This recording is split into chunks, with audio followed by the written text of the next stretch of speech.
बसलेले सर्व श्रोते मंडळी साधू संतांना साष्टांगपणे करून कथेला सुरुवात कथेचं अनुसंधान पंढरपूरच्या ठिकाणी वास्तव्य करणारा पांडुरंग परमात्मा रुक्मिणी मातेचा वर असणारा आधी पूर्व जेव्हा होते तेव्हा होते पंढरपूर अशा पंढरपुराच्या ठिकाणी वास्तव्य करणारा पुंडलिकाला वरदान देणारा आणि सर्व कर्माला सर्वांच्या हृदयाच्या ठिकाणी वास्तव्य करून साक्षी असणाऱ्या अशा भगवंता तुमचा जय जयकार असो. हे जगत पालका जगन्नायका ब्रह्मांडावर यादव कुळ टिळकाय आता भक्तीचा दीपिका ग्रंथात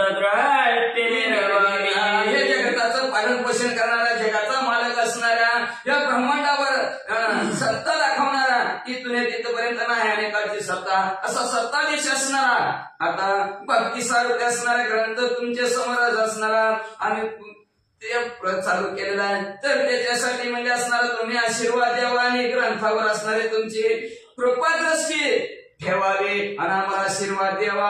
मागेले अध्याय सिद्ध साधना श्रीमचंद्रनाथ आले घडोई उपरांती कवच मदान सरस्वती हे तेने असं मागच्या अध्यायाच्या ठिकाणी असणारा मच्छिंद्रनाथ तीर्थयात्रा करत आहे तीर्थयात्रा करत असणारा बंगाल देशात चंद्रगिरी नावचं गाव तिथं सरस्वती ब्राह्मणीच्या घरी गेलेल्या तिला वसुमती मिठी प्रसाद म्हणून दिली तिथपर्यंतची कथा ऐकली.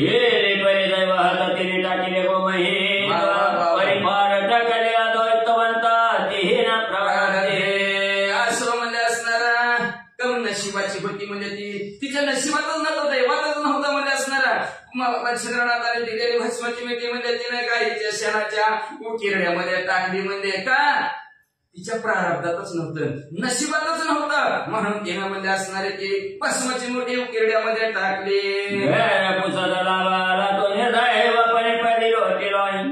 पुढे मांडूचा येता बैलांग सहज मध्ये असणारा देव घ्या कोणी ऐसा घर चालून देव आलेला होता, पण त्याच्याकडे पाहिलंच नाही किंवा त्याला ओळखलंच नाही. दौडून आला, जा तिकडं, तुझं इकडे काय काम आहे. अशा प्रकारे किंवा म्हणजे एखाद्याला दहाचं गाठोडं दिसावं, उचलताना म्हणावं आंधळ झाल्यावर हातात येते का बरोबर म्हणून त्याने डोळे झाकावं, हे पुढे सारखा गटोड मागं पुढे निघून जावं. अशी अवस्था त्या सरस्वती ब्राह्मणीची झाली. चिंतामणी तो आवडी गोळी गोपणी ये खरा म्हणून देतो झोपणी असणारा परीस नावचा असणारा दगड सापडला म्हणजे असणारा चिंतामणी, मनातले सर्व इच्छा पूर्ण करणारा चिंतामणी नावचा दगड असतो, तो सापडला. पण जसं शेतकरी म्हणजे गोपन मुंड्यामध्ये एखादा खडा टाकावा, पाठर मारताना फेकून द्यावा, तसं त्याला वाटला साधा खडाच आहे काय की, म्हणून चिंतामणी फेकून द्यावा. तशा प्रकारे तिने भस्माची मोठी आपली फेकून उकरड्यात दिली.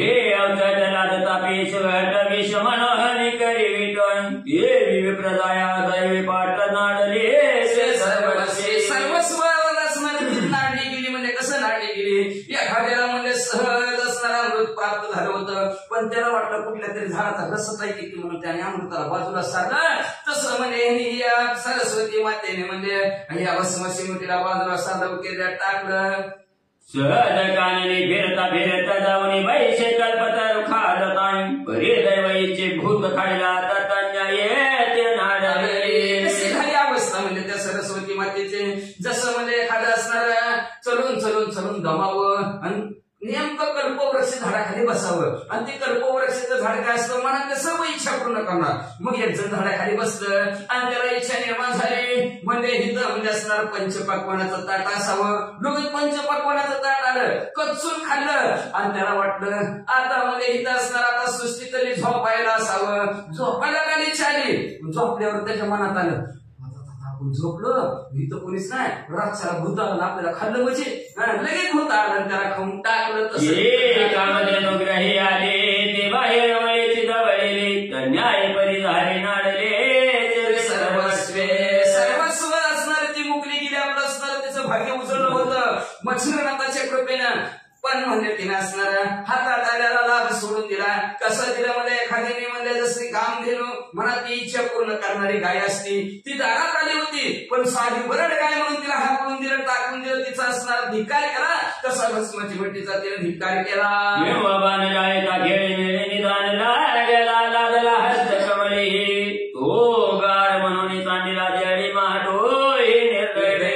नशिबात नसलं की काही होतं. एखाद्या म्हणजे खेळता म्हणजे परीस नावचा दगड एखाद्याला सापडला. ती परीस काय असतं, लोकांना चिकवली की सोनं करतं, ती परीस दगड असतं. मग त्याला परीस सापडला होता, पण ओळख नसल्यावर माणसाला जवळ असतं की किंमत नसते. त्याला वाटलं काही दगड साधा सुद्धा आहे, म्हणून त्यांनी दगड गार आहे म्हणून उचलला आणि डोहात टाकला. तसं तिने भस्माची मोठी अतिशय तेजस्वी होती, पण तिने म्हणजे उकिरड्यात टाकून दिले. सहज हाती परी खापर म्हणून टाकी तशी त्या सहाय की घराला राजाचा वायस म्हणून सहज म्हणजे असणारा हातात परीस आलेला होता आणि तो परीस म्हणजे असणारा खापर म्हणून टाकून दिला. किंवा म्हणजे एखाद्याने म्हणजे असणार सुंदर असं त्याला म्हणजे असणार काय एखादी वस्तू त्याच्या घरी राजहंस नावचा पक्षी आला. सुंदर असणारा राजहंस पक्षी दुधातलं पाण्यातलं दूध वेगळं करणारा राजहंस पक्षी असतो, पण त्या राजहंस पक्षाला ओळखलंच नाही, कावळा आहे म्हणून त्याने घरात हाकलून दिलं. के हार देव देव उदित परी त्याशी भासले परमभूत तन्याय विप्रकांते सगळून आले महाराज. एखाद्याच्या घरी म्हणजे हार म्हणजे असणारा महादेवचे आलेले आहेत, म्हणजे भस्म उकेरून माळा गळ्यात घालून, पण कधी न बघितलेलं महादेवजीला त्याला वाटलं आपल्या इथं भूतच आलं काय की, म्हणून जाऊ आमची तुमचं काय काम आहे म्हणजे ढुकलून जसं द्यावं तशा प्रकारे तिने हातात भस्माची मोठी उकिरड्यात टाकली. मच्छिंद्रनाथ पूर्व समुद्री जगन्नाथ करुणी सेतू बंधा येत रामेश्वर दर्शन असो म्हणजे तिने असणारी भस्माची मोठी टाकली. इकडं मच्छिंद्रनाथ मध्ये असणार रामेश्वरच असणार तीर्थ केलेला आहे, पूर्व समुद्राचं स्नान केलं, जगन्नाथपुरीच्या ठिकाणी ओडिसामध्ये गेले, तिथून मध्ये असणार या मच्छिंद्रनाथ तीर्थयात्रा करता करता कन्याकुमारी जवळ रामेश्वर, आणि त्या रामेश्वराच्या ठिकाणी सेतुबंध म्हणजे 450 सेतुबंध म्हणजे प्रभू रामचंद्र निर्लंकेत जाण्यासाठी पूल बांधला म्हणतात त्याला. मग त्या पुलापाशी मच्छिंद्रनाथ आले.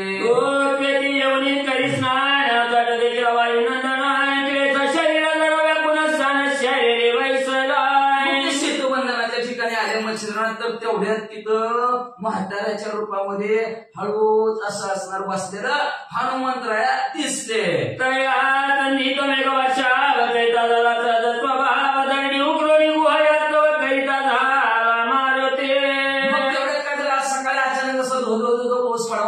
पावसाला सुरुवात झाली. पावसाला सुरुवात झाल्याबरोबर हनुमंतराय उठले, पावसाने भिजायला लागलं म्हणून घर तयार करायला लागले.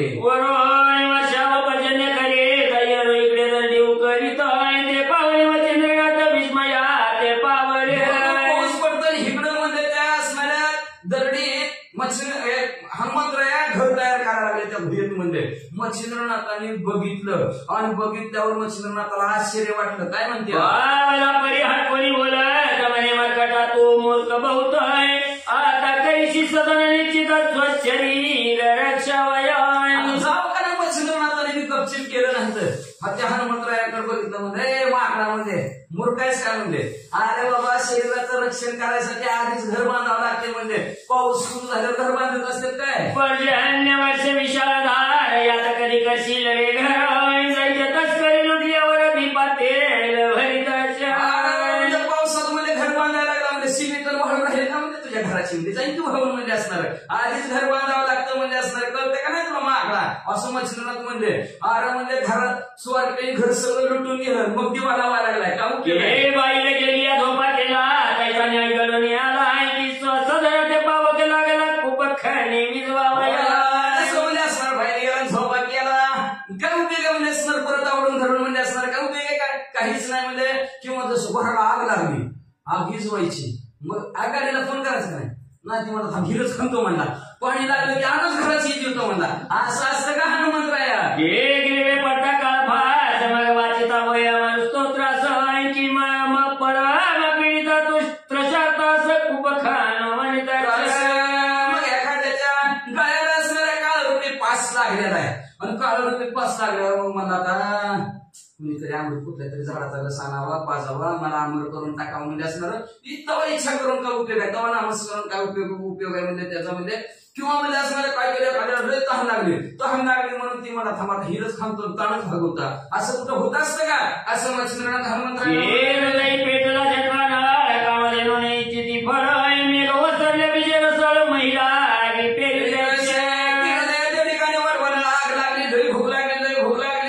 आणि मग म्हणला आज कामधेनू आपलीकडे असती तर बरं झालं असतं, त्या कामधेनू काही ना आपल्याला पंचपक्वानाचं ताट दिलं असतं. काय उपयोग आहे, आधी तयारी करावी लागते त्याची म्हणजे असणार.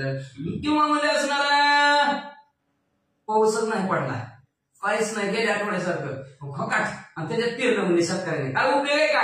तसं हनुमंतराय तुम्ही म्हणजे पाऊस पडतं घर तयार करायला काय उपयोग आहे तुमचा.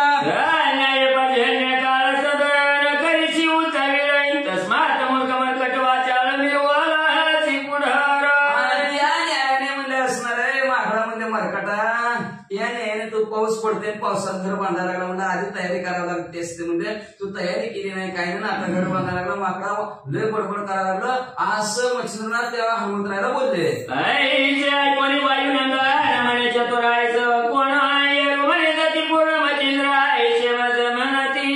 हनुमंतराने ऐकून घेतलं आणि हनुमंतराय म्हणले लय हुशार दिसतो सर म्हणजे, एवढा बायपास आहे का नाही, पूल एवढं वलांडून तिकडे पारखी पशी आलाच म्हणजे असणार. काय लय हुशार दिसतोस म्हणजे, कुठला आहे कोण आहेस म्हणजे तू. मच्छिंद्रनाथ म्हणजे मी जती आहे म्हणे तू ते जाती कोण्या ती लोक म्हणती नाथ म्हणे प्रताप शक्ती आहे म्हणून. कोण म्हणते जती तुम्हाला म्हणजे काय तुमच्यापाशी जती मला कोणी नाही म्हणे मला उद्या पांढरंग. अरे पांढरंग तिकडे पांढरंग इकडे काय पांढरंग म्हणजे असणार. मग म्हणजे कशावर तुम्ही जती म्हणजे असणार. मच्छिंद्रनाथ म्हणजे माझ्यापाशी ताकद आहे, माझ्यापाशी शक्ती आहे म्हणून लोक मला जती म्हणतात. या गरीबोले वायू शोध आम्ही ऐकतो जती हनुमंत आहे, तुम्ही नूतन जाती माहित आहे काय की उद्या हनुमंतराया म्हणजे आजपर्यंत दुसरा जती कुठं आणला मच्छिंद्रनाथ. तरी आता असो कैसे मी मारुतीच्या शेजारा साहेबाने राहून एक वेळेस वरल्या आहे महाराजा. जसं असेल तसं असेल, पण मी एकदा त्या हनुमंतरायच म्हणतात. मी एकदा त्या हनुमंतराच्या शेजारी बसून बघितलं, जती ती एकच आहे, दुसरं जगात जतीच नाही म्हणले. आणि तुम्ही कुठं आला म्हणता जती? ही केला सहस्रांशी मातेला दली महापरे, तिथे तुझं धावी तुझ्या समयाशी तयापासा जे प्राप्त झाली. मग म्हणलं मच्छिंद्रनाथ मी मध्ये मी एकदा त्या हनुमंतरायापाशी बसलो होतो, आणि ती जती असताना हनुमंतरायांनी मला बी आशीर्वाद दिलेला म्हणजे. आणि मी म्हणजे जे असणाऱ्या हनुमंतरायापाशी जवळ बसून जी विद्याभ्यास शिकवलाय, जी कला मला शिकवली त्यांनी म्हणले, त्यांच्याकडून मला जे असणारं प्राप्त झालंय ते तुम्हाला त्यांचा प्रताप तुम्हाला दाखवतो असं मच्छिंद्रनाथ म्हणू लागले. तरी त्या कलेचे निवारण करून दावे माझं कारण ना, तरी जती आयचे नाव सोडून या झाली का? हनुमंतरायाच्या कृपाशीर्वादाने मला ही असणारी ताकद आलेली शक्य आहे, तर दाखव बरं म्हणजे. खरंच मायका लहान असतील तर म्हणजे असणारा तुझी ताकद मला दाखवतील असं असणाऱ्या हनुमंतराया मच्छिंद्रनाथाला बोलले. यावेळी बोले मच्छिंद्रनाथ, कोणती कळा ती दावी माते आणि तिचे निवारण श्री गुरुनाथ करील दान निश्चय. दाखवा म्हणजे तुमचा विद्याभ्यास तरच तुम्हाला जती म्हणतो असं हरसावून हनुमंतराय मच्छिंद्रनाथाला माझ्या बरोबर. मच्छिंद्रनाथ म्हणले, अका आमच्या गुरुच्या कृपाशीर्वादाने तुम्हाला म्हणजे कोणती कला दाखवा बरं, सांगा बरं. जय श्री रामास ताशायनी पाय मारते वृक्षावरोनी, नाना पर्वत टाकी उचलून राम शरीरा योजनिया.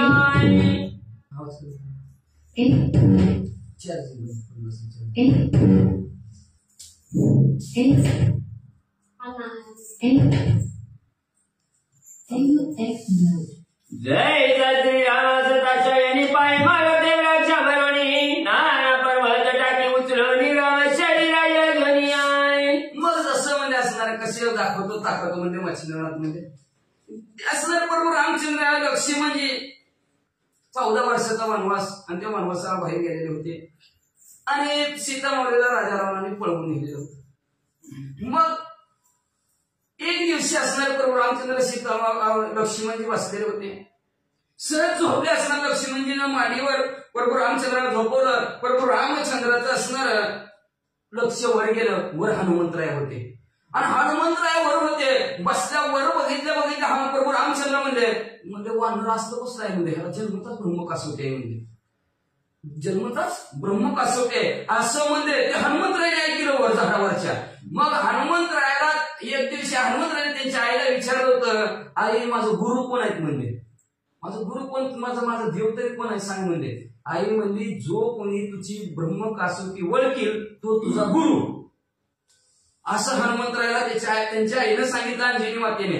मग सांगितल्याबरोबर त्या दिवशी हनुमंतराय झाडावर बसलेलं प्रभू रामचंद्राने ओळखलं. लक्ष्मी म्हणजे बघ की म्हणजे ह्याला जन्मतात ब्रह्म कासवते. हनुमंतराय म्हणजे मी एवढा बलशाली, हिकडचं झाड तिकडं उचलून टाकतोय, हिकडचं डोंगर तिकडं उचलून टाकतोय, आणि हे म्हणले ह्याच्या मांडीवर झोपलंय, आणि असला गुरु असतो का म्हणले. आमच्या आईने मला कसला हुड केला म्हणजे, असला गुरु असतो का म्हणले. बरं म्हणजे आपण ताकद तरी बघू म्हणजे गुरुची. मग हनुमंतरायाने काय केलं नाही का, झाडावर खाली उडी टाकली. प्रभू रामचंद्र तसं झोपलेलं होतं, मांडीवर झोपलेलं तसंच होतं. हनुमंतराय गेलं, बरं मोठं झाड उचललं आणि प्रभू रामचंद्राच्या अंगावर टाकलं. प्रभू रामचंद्राने माणसं हलवले नाही. सकळ पर्वता कारण निवारण करीतो.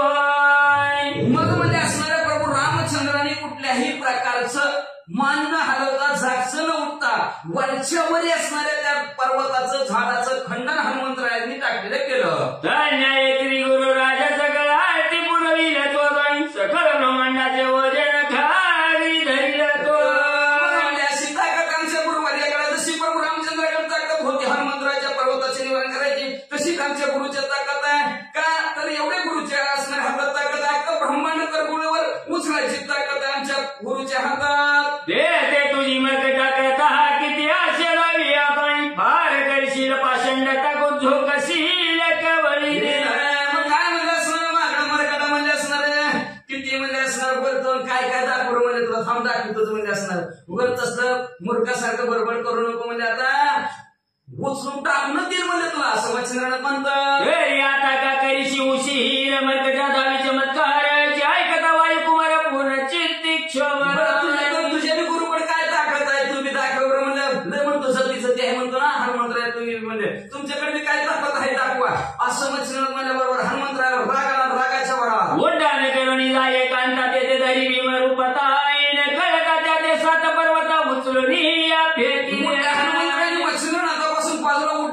उड्डाण केलं बरोबर हनुमंतराय वाढले, एवढं भलं मोठं भीमरूप हनुमंतराय धरलं आणि एकदाच 7 पर्वत उचलले.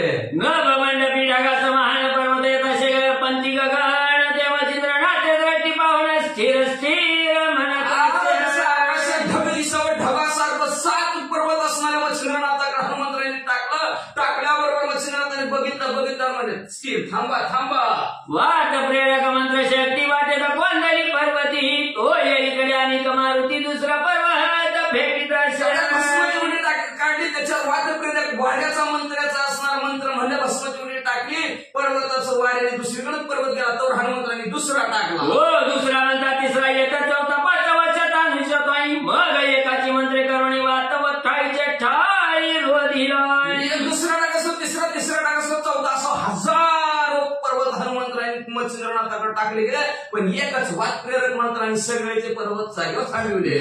कंदुक बाळ खेळती मध्ये अटकता परते पंथी न्याय झाला पर्वती ठाईच्या ठाई जाती ते म्हणजे असणारा बॉल खेळताना त्यांनी हिट टाकला, भिंतीला धडकून परत महागारी तिथल्या तिथे येतो, तसं हनुमंतराने टाकलेलं पर्वत मच्छिंद्रनाथाने त्या मंत्राच्या वात प्रेरक मंत्राच्या जवळ जिथून उचलून टाकलेलं होतं का तिथं महागारी नेऊन बसवलं. इकडे वायुनंदन पर्वत परतता दृष्टी पाहावं नाही ओ नक्षोबलाचे विक्रशाने महाप्रलय काळीचा टाकलेलं पर्वत जागच्या जागेवर महागारीला हनुमंतराने बघितलं, अतिशय रागाला तळपायच्या मस्तकाला गेले. मग महापर्वत एक विस्तीर्ण उचलून भाऊ मस्तकी आटपुणाई ढेका बापू मच्छिंद्रनाथाने निज दृष्टीने देखील पर्वत हनुमंतराने उचलला, असं डोक्यावर घेतला, घेऊन असणारा हनुमंतराय टाकणार तेवढ्यात मच्छिंद्रनाथाने बघितलं. मग आपली उदक घेऊन वायू आकाशाने मंत्र म्हणून सबळ जुगारोणी पाणी वायू नंद है सिंचिल बघितलं. मग असणाऱ्या कमंडलाचं पाणी हातामध्ये घेतलं, त्याच्यावर वाताकर्षी नावाचा मंत्र म्हणजे पाणी हनुमंतरायावर टाकलं. तेने भरवणी शरीरी वात चलन वलन सर्व सांडी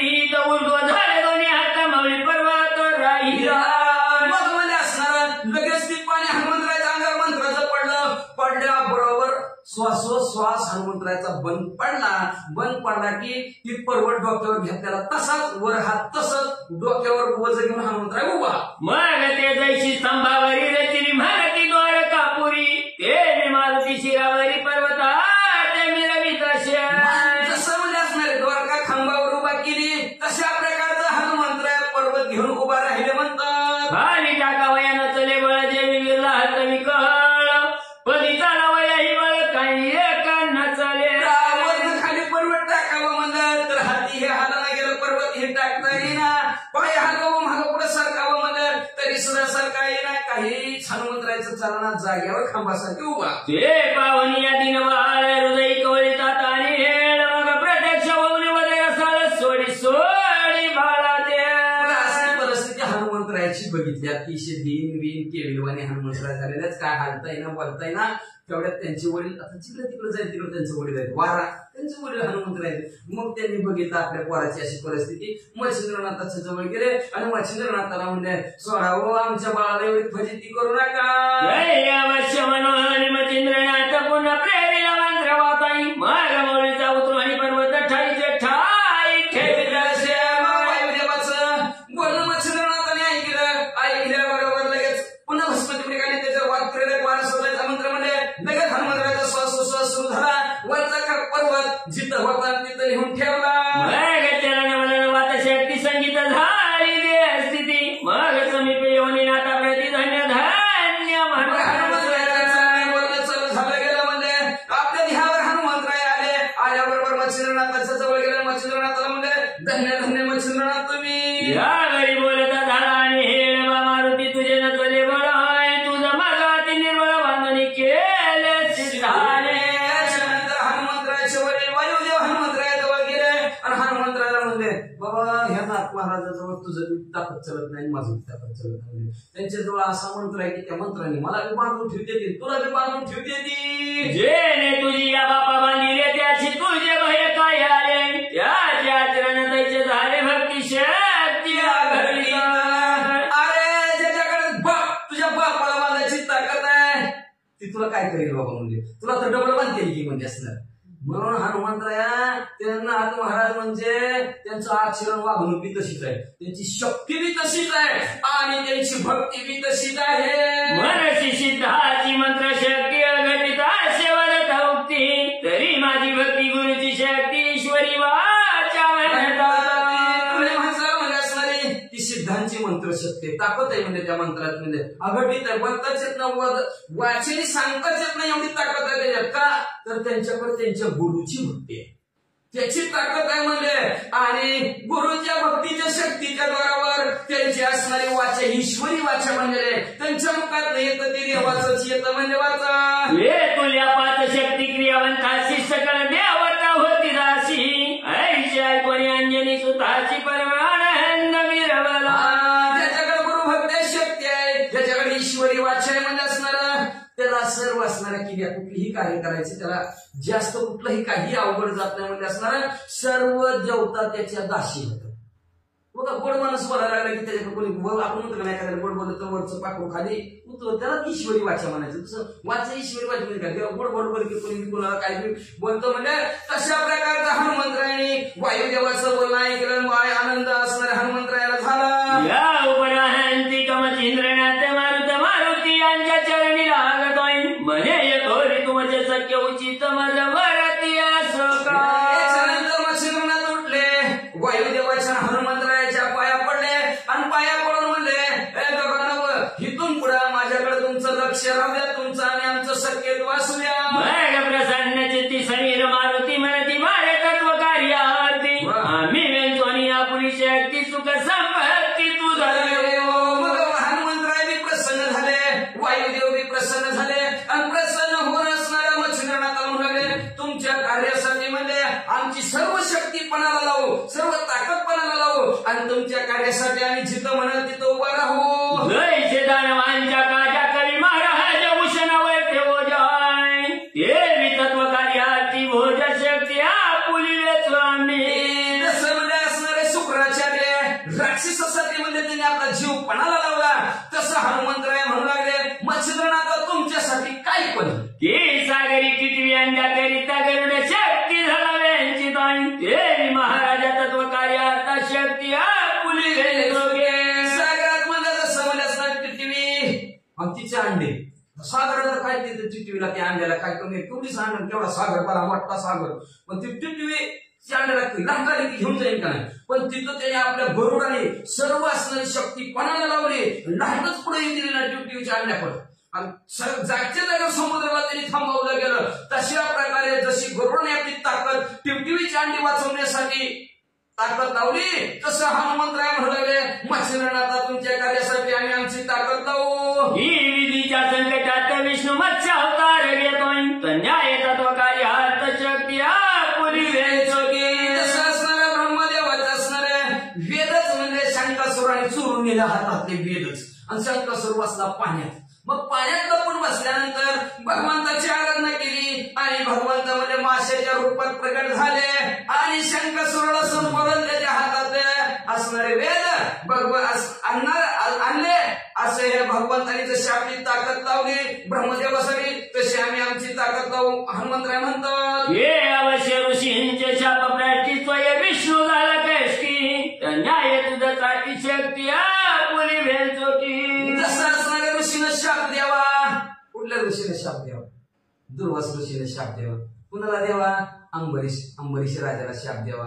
10 गर्भवासू सुशील. मग अंबरीश राजाने म्हणायचं तथास्तु म्हणजे आणि 10 गर्भवासू भगवंताला ससावलं. मच्छे कच्चे वराह राम परशुराम कृष्ण हे 10 अवतार अंबरीश राजासाठी भगवंताला घ्यावं लागलं. जसं त्या ऋषीच्या शापासाठी भगवंताने आपली ताकद सर्व वारसीच्या ठिकाणी लावली तसं हनुमंतराय म्हणतात मच्छिंद्रनाथा तुमच्या कार्यासाठी आमची सगळी ताकद लावू. हे रामाच्या उपयोगाची कपी गेले सीता शुद्धीशी न्याय तुझ्याशी शक्ती आपुली वेचो की. जसं म्हणजे सीतामाऊलीच्या शुद्धी शोधासाठी सर्व वानर 18 पूर्व वानर 72 कोटी हसवून 56 कोटी मागणाने आपली ताकद पणाला लावली सीतामाऊलीचा शोध घेता तशी आमची ताकद तुम्हाला तुमच्या कार्यासाठी लावू. ऐचे वरद वागरत्न व कोणी प्रीती वायू नंदनाई म्हणती भारती तग म्हणती नाम निर्विका. अशा प्रकारचं आशीर्वादाचं बोलणं वरदानाचं बोलणं हनुमंतराय मच्छिंद्रनाथांना बोलले गेले आणि मला आता इथून पुढे तीर्थयात्रा करण्यासाठी जावा आणि तुम्हाला आम्ही जतीच म्हणू म्हणले. यावरी बोले मच्छिंद्रनाथ जती नावे वैनविक्यगण परी एक कल्पना उदेली चित्तात त्या भ्रांतीचे निवटिका. तुम्ही म्हणता म्हणून मी येती जती स्वरूपात वावरतो म्हणजे जगाच्या ठिकाणी काम करतो म्हणजे बरोबर म्हणजे जती तर जती म्हणजे मनामध्ये असणारा एक की माझ्या इच्छा निर्माण झालेली आहे आणि ती काय असणार वाचा कल्पना कोण ती उदेली का मना तुझ्या चित्ती नाथ म्हणे तू सर्वज्ञ मूर्ती आयुष्य भविष्य जाण्याशी. म्हणजे काय तुमच्या मनामध्ये इच्छा निर्माण झालेली आहे असं हनुमंतरायाने विचारलं. मच्छिंद्रनाथ म्हणजे अहो हनुमंतराय तुम्ही भूत भविष्य वर्तमान काळ तिन्ही काळाचं तुम्हाला ज्ञान आहे म्हणजे मला काय विचारता म्हणजे तुम्हाला न सांगता तुम्हाला कळू येते अंतर न सांगता तुम्हाला माझ्या मनात कळतंय म्हणजे तुम्हीच बघता मला काय पाहिजे ती सर्वज्ञ नीती विवाद केला कमल प्रती आणि भेटी झाली नागाश्वस्ती तुझी माझी पूर्वीचा. तरी सुद्धा म्हणजे हनुमंतराय तुम्ही सर्वज्ञ आहोत बरं का. सर्वज्ञ असून सगळं नीती सगळं तुम्ही जाणता म्हणजे खरंच जाणतात बरं का. लक्षात ठेवा मागायची काय गरज लागत नाही देवाला. जेव्हा ती पाहिजे ती बरोबर देत असते. आपण उगाच यादी घेऊन जातो तेव्हा पाहिजे मला ही पाहिजे नाही ती पाहिजे नाही त्याला न कळता सगळं कळू येते अंतरे विश्वंभर परिहारच न लगे काय मागायची गरज नाही मनाने असणारा मिळतं मग म्हणजे तुम्हाला सगळं करता सर्वज्ञानी जास्त नसता. मच्छिंद्रनाथ म्हणले तुम्ही माझ्या बरोबर वाद का केला वाद करायचं काय कारण म्हणलं तुमचं म्हणजे माझ्या बरोबर म्हणजे असणार बरं आपली पहिली भेट झाली होती की ती नागपत्र आश्वस्थानाच्या ठिकाणी कालच्या आधीच्या ठिकाणी आपली भेट झाली होती म्हणजे तेव्हाच तुम्ही तुमचं नाव सांगितलं होतं म्हणजे असणार तरी सुद्धा म्हणजे पूर्वी भेट झाली असताना तुम्ही आज भांडण का काढलं. ते सागरी विद्येच्या कवित्वा सर्वांनी वर दिला त्या काळाच्या सगळ्या माहिती रळी व्यात का केली म्हणजे शाबरी नामचं कवित्व असणार केलं त्या कवित्वासाठी तुम्ही आला होता मला आशीर्वाद तुम्ही दिला तरी सुद्धा तुम्ही आज माझ्या बरोबर का भांडण केलं. यावेळी बोले वायुनंदन बातू करीत असले स्नान तेव्हा तू जवळ करत तुझं पाची मी आलो. त्याच्यानंतर हनुमंतराय म्हणजे बरं खरं आहे म्हणजे हो तुम्हाला कालच आशीर्वाद दिला तुमचं म्हणणं बरोबर आहे. तुम्ही म्हणजे असणार त्या सेतुबंधाच्या ठिकाणी आंघोळ करताना मी बघितलं म्हणून मी तुमच्या जवळ आलो. कशासाठी तो कवी नारायणाचा अवतार जननी भेदिले मच्छ उदर हे माहित परिकल्पनेवर चित्त काही उद्याला. तुम्ही कवी नारायणाचा अवतार आहे. नव नारायणातील कवी नारायणाचा अवतार आहे मला माहिती आहे. माशाच्या पटातून तुमचा जन्म झाला आहे ते बी मला माहित आहे म्हणजे असणार तुम्ही काल म्हणजे त्या नागपत्र आश्रमस्थानाच्या झाडाच्या ठिकाणी आला सर्व असणारे तपनी केलं सद्विद्यामध्ये पारंगत बी झाला पण तुम्हाला किती ताकद आली ही बघायचं. यावेळी बोले वायुनंदन बातू करीतात स्नान तेव्हा तू जवळ करत तुझा पाशी मी आलोय. दो कवी नारायणाचा अवतार जननी भेदिले मच्छ उदर हे माहित परिकल्पनेवर चित्त काही उदेल्या. त्या कालचीच मच्छिंद्रनाथ आहेत श्वेतबंधनाच्या ठिकाणी आंघोळ करायला म्हणून माझ्या जवळ आलो. तुम्ही कवी नारायणाचा अवतार आहोत माहिती आहे म्हणजे माशाच्या पोटात तुमचा जन्म झालेला ती सुद्धा माहिती आहे पण माझ्या मनामध्ये एक इच्छा निर्माण झाली. काय झाली हे नागपत्री अश्वत्थाशी वरवोपीला दिले तुझं पाशी परीच्या सदविद्येच्या सामर्थ्याशी पहुवायचे वाटले. तुम्हाला म्हणजे त्या नागपत्र आश्रमस्थानाच्या ठिकाणी 33 कोटी देवतांनी सर्वांनी आशीर्वाद दिला. मग कोणी कसा आशीर्वाद दिला त्यांनी कशा योग्य आशीर्वाद दिला का तुम्ही त्यांच्या आशीर्वादाचा योग्य उपयोग करता का नाही हे बघण्यासाठी तुम्हाला त्यांची ताकद मिळली का नाही हे बघण्यासाठी तुमच्या बरोबर भांडण मांडलं. पुढे कार्य आणि कपडले तू त्या ललित आहे कौतुका म्हणून शोधिला. मच्छिंद्रनाथ तुमच्या हातून मला लई मोठं काम करून घ्यायचंय म्हणे आणि ते काम करत असताना तुम्ही धीर धरता का निष्ठेने करता का निष्ठानिष्ठी करता का टिकताव का नाही टिकताव त्या कामात बघण्यासाठी म्हणजे मी आज तुमच्या बरोबर भांडण केलं तरी बाता येतो गमान श्रीराजाशी करावे मज लक्षण देते ना पुरुष प्रवेश पूर्ण परत्र भुवनी तो पावे. पुढचं काम आहे म्हणजे माझं काय काम आहे इथून तुम्ही जाताना स्त्री राज्यात जायचं माझं काम आहे म्हणजे तिथं तुम्हाला पाठवायचं स्त्री राज्यात म्हणजे असणार आणि त्या स्त्री राज्यात पुरुष गेला माणूस गेला की मरतय बघा. बारे झाले तुझे दर्शन तू जशी आहे माझे कारण आहे माझं मस्तकीच्या वजा उतरले तुझे हात होईल. बरं झालं तुमचं दर्शन झालं आहे का नाही बरं झालं घटना हो म्हणले तुमच्यामुळं माझ्या डोक्यावरचं वज उतरलं, म्हणजे लई वज झालंय. काय झालं वाच. यावरी बोले वचिंद्रनाथ कैसा झाला शिरुनी व्यक्त आहे सर्व काम तेव्हा सुत सांगो पांग निरोपी. त्याच्यानंतर मच्छिंद्रनाथ म्हणू लागले तुमच्या डोक्यावर वज आहे, मला तर काही दिसा नाही म्हणजे होतं मग अशी म्हणजे ती पर्वत, पण खाली उतरू लागले तुमच्या पप्पाने सांगितलं म्हणून. म्हणजे आता तुमच्या डोक्यावर काय वज आहे म्हणजे असणार, कुणाचं गुन्हा तुमच्या डोक्यावर झालेला आहे असं मच्छिंद्रनाथाने विचारलं. हनुमंतराय काय सांगतात. ये रोह म्हणे योग तुम्हा रामाच्या गडले दाशा माहिती तशी ती पाहुणी उगमा लंका पती मारविला. असं म्हणले.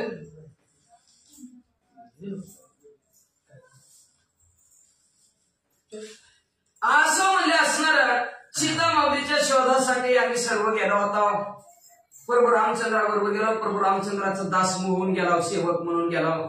प्रभू रामचंद्राचं कार्य आम्ही परिपूर्ण केलं. राजा रावणाला संपविलं आणि राजा रावणाला संपविल्यावर तरी सीता घेऊन अयोध्ये जाता परिसीतेच्या कामना वेदली चित्त आहे सत्व मारुती करिता महिला गिहायक. आम्ही अयोध्येला आला. अयोध्येत सीता माऊलीला सोडवल्यावर अयोध्येत आलं.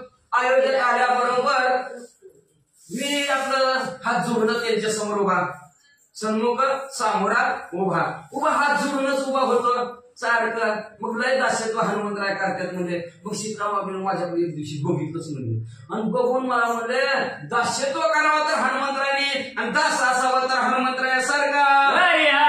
संपूर्ण संपन्न कांता सुत एक सदा नाही जरी वितुळे चुक संसारी साधन कांते मागे होत.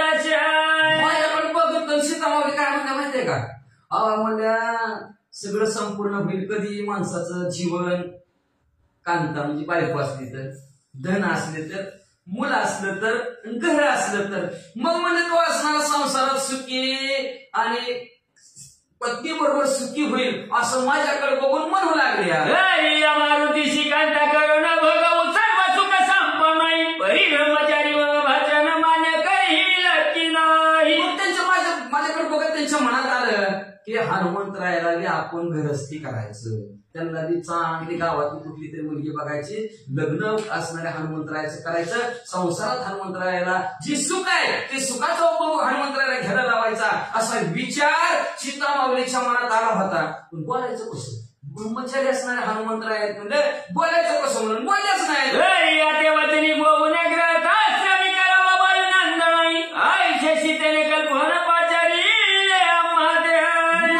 ब्रह्मचारी ऐकणार नाहीत माझं म्हणले. मग आधी आपण हनुमंतरायाला शपथ घेऊन बोलू म्हणले, असं सांगून बोलू. आधी म्हणायचं हनुमंतराय माझं एक मागणं आहे तुम्हाला, बरं का, तुम्ही मला नाही म्हणायचं नाही. हनुमंतराय म्हणले बरं नाही म्हणत नाही, हे का असं म्हणतात ना आपण, तसं हनुमंतरायाला म्हणजे बोलून घ्यायचं. आणि मग म्हणलं असणार जी काय कल्पना आहे ती मनातली कल्पना हनुमंतरायाला बोलून दाखवण्यासाठी सीतामाऊलीने हनुमंतरायाला बोलवलं.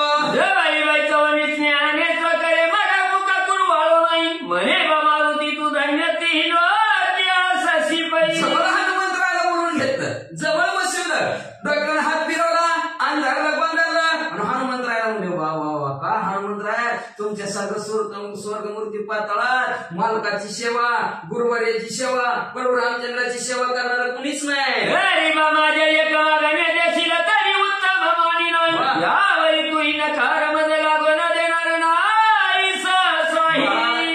लय चांगलं काम करतोस रे बाबा, माझं एक मागणं आहे म्हणजे तुला दिलं तर लय बरं म्हणजे असणार, पण नकार देऊ नको बरं का मला. मी लय अवघड काय मागणार नाही म्हणजे सहज तुम्हाला माझं मागणी देऊन टाक. उदार वेळची ती आपुला प्राण परी नकार न देती वाच्य करवाई शिबिरायाने कपोता कारण मौसती राती राती. अतिशय उदार असणार, जान जाएगी पर शान नाही जाएगी अशी जगात माणसं होऊन गेलेले आहेत. म्हणजे तुमच्या असणार सूर्यवंशी म्हणते की सूर्यवंशातलेच असणार हनुमंतराय म्हणजे सूर्यवंशात असणार सूर्यवंश होऊन गेला म्हणजे त्याच्यात असणार शिबिराज आहे. त्या शिबिराजाने कपोत पक्षासाठी आपलं मांस का तर एक बहिर ससाना निघालेला होता, त्याच्या शिकारी पाठीमागे चालला होता. शिकार करणार तर भरीर ससाना शिबिराजाला शरण गेला, मला वाचवा. शिबिराजा मला वाचितो म्हणला, बरं बाबा बस म्हणला, वाचवलं पण ती शिकारी म्हणलाय माझी शिकाराने याला मारणार. ती मला तुला ह्याच्या बद्दल काय पाहिजे, ती मला त्याच्या बाजूला तू मास ती मला बरं मग एका पाण्यात कपल पक्षी एका पाण्यात शिवीराजा बसवलं. शिवीराजाचं मांस टाकायला शिवीराजा स्वतःच्या हाताने आपलं मांस कापायचं आणि त्या पाण्यात टाकायचं. किती तरी मांस टाकलं तरी तुलना झालीच नाही. शेवटी तुलना झाली आणि त्या भैरसशाण्याच्या वजनाचं मांस आपलं हाताचं पायाचं अंगाचं तोडून त्या शिकाऱ्याला दान दिलं. एवढे उदार अंतकरणाची माणसं आहे ती म्हणजे तसं तू उदार सारखं मला देत नाही म्हणू नकोस. हे श्री हर उदार कीर्ती बाळ त्याच्या पंक्ती तू या शशी कपिंद्र. हनुमंतराय तुम्ही कुणाच्या पंक्तीत म्हणजे त्या शिवीराजाच्या पंक्तीत एवढंच नव्हा त्या चांगुणाच्या पंक्तीतलं तुम्ही म्हणजे तिनं आपलं इकुलते पोरग चिलिया बाळ त्या महादेवजीनं कुठून मागितला कुठून बाळ दिला म्हणजे तिनं ऐकता जननी वचन पर्वतोशला वायुनंदन म्हणे मायो कामना कोण उदित कार्य द्यायना मी. देण्याच्या बाबतीत तुम्ही त्यांच्या पंक्तीतलाच आहे म्हणजे भुगले की हनुमंतराय गोडपाल्यावर माणसं काय करतात काय सांगता येत नाही. स्तुती केल्यावर तर नाही मग शेत फाटला तरी चालते तर मी बघतोय म्हणजे मग हनुमंतराय फुगलेच की फुगल्यावर हनुमंतराय म्हणजे वा वा वा जननी आई साहेब म्हणजे असणाऱ्या जगाच्या आधी माया आधी शक्ती आहे. हनुमंतरायला आनंद झाला आणि आनंदाच्या मनात म्हणजे असणार आई साहेब म्हणजे माया आई साहेब म्हणजे आई साहेब काय तुमच्या मनामध्ये इच्छा निर्माण झाली मग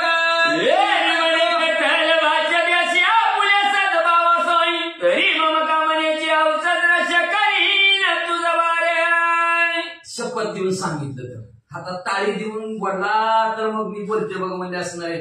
तरच माझ्या मनात ती जी काय हौस आहे ना ती तुला बोलून पूर्ण करते बघ.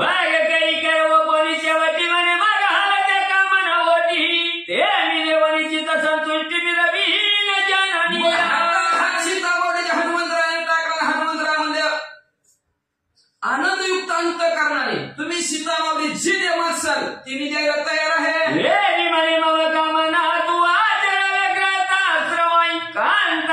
संसार उगम सर्व सुख भोगावे. सीतामावली म्हणजे माझं मागणं दुसरं तिसरं काहीच नाही. हनुमंतराय तुम्ही घरस्थ आश्रय व्हायचं. सुंदर एक असणारी स्त्री बघायची तिच्याबरोबर विवाह करायचा मुलं बाळात सुखाने संसार करायचा. आईची ऐकता वागवायची दुसरा प्रेम खोचला पुल्या पोटी प्राणवलनाची तही पोटी परम संकटी पडी. सीतामावलीचं बोलणं ऐकलं हनुमंतराने खालीच मान टाकली म्हणजे लगेच नाही. चेहरा पडला जी काय आनंद होता सीतामावली काय मागणार आई साहेब आपली एवढी स्तुती केली जो काय आनंद होता तो आनंद सर्व संपला गेला. खाली मान टाकल्याने काय करू लागलं देता काहीच उत्तर एवढी पैशाला श्रीरामासमोर होई चित्तवृत्ती कोमित मुखचंद्र श्रीराम उत्तमे पाहिला. मग सीतामावलीला होय बी म्हणलं नाही तर नाही बी म्हणलं नाही. मग देतो म्हणलं होतं पण आता घ्या मग होय म्हणल्यावर मग बघा बायकून करा संसार. मग म्हणजे आता काय करावं म्हणजे हनुमंतरायने सीतामावली होय बी नाही नाही बी नाही काहीच म्हणलं नाही. मधला मार्ग काढला उठले आणि प्रभू रामचंद्राजवळ जाऊन बसले. प्रभू रामचंद्रा कशी गेले तरी खाली मान घालूनच बसले असं धरून आणलेल्या माणसासारखं. मग धरून आणलेल्या माणसासारखं बसल्यावर मग प्रभू रामचंद्राने म्हणले काय झालं म्हणजे आज नेमकं का चेहरा पडलाय म्हणजे कोण काय बोललं का कोणी त्रास दिला का कामातली माणसं काय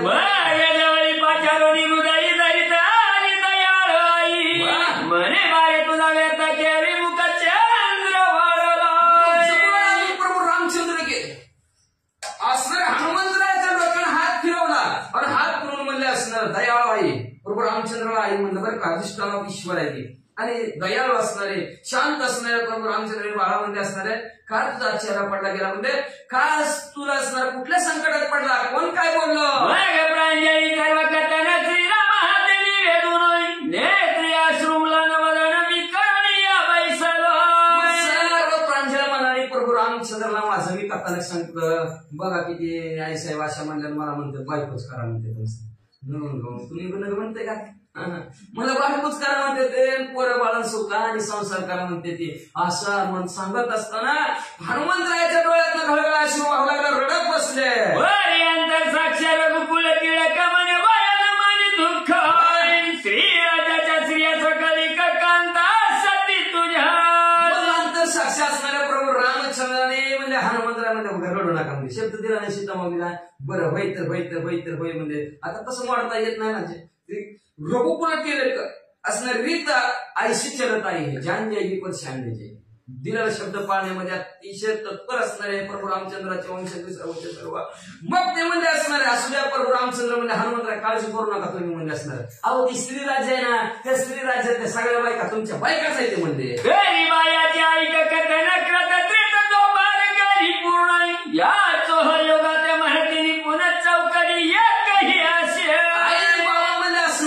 प्रभू रामचंद्र सांगू लागले कृतयुगात त्रेतायुगात द्वापार आणि कधी हे 4 युग आहेत 4 युग एकत्र केल्यानंतर त्याला एक चौकडी म्हणतात मग 14 चौकड्या राजारावणाला आयुष्य होतो बघा 4चं 14 म्हणून एवढ्या वयाचा राजारावण बघा वाचा चौकड्या किती 396 बोलते मी ती तो तेव्हा ते सोहे चौकड्या प्रति जन्म